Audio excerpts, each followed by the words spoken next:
But people here know me as Joe Manalisay. I'm from Mauricio, Guam, in the southern part of the island. I was inducted in the service in 1963. Came here in 78, bought a house in 79, and I've been here since then. My concept was, when I got married, I was thinking of my family education.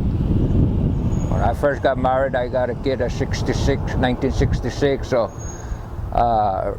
to have an opportunity for my kid, I thought this is a better place for it. And I found out that even work comes a little bit easier over here. Why did your family move out here? For a better way of life.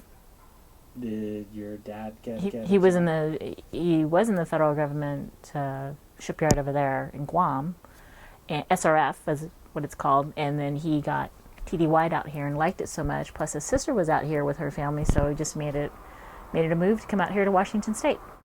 Definitely a dichotomy.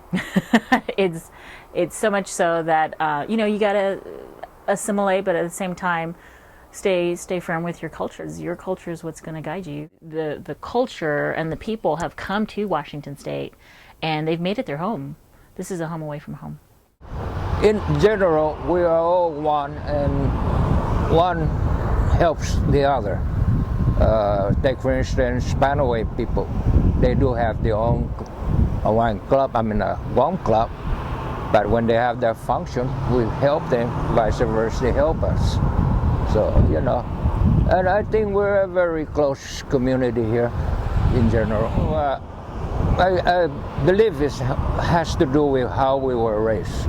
I will take, for instance, right now, I have two adults, daughter, that I told them to continue bring the culture within themselves. Most deal that I like to emphasize on my kid is whenever somebody needs help, you help if you can. If you're going to a party, invited to a party, bring something. This is our custom. This is the way we were brought up. So I try to pass this kind of stuff back too. We all have our underlying cultural morals and values that we've learned. So remember that. Always respect your elders, and if you have to, read the history of Guam. That's a good book.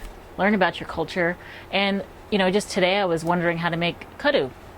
And instead of, my first thought was go on the internet and find the recipe, or find a Chamorro recipe book somewhere, or ask my aunt, who happens to know what the exact recipe is for the family. So, there's so many different ways, so many different things you can do. We're in a modern society, but don't ever forget the culture is strong, deep-rooted.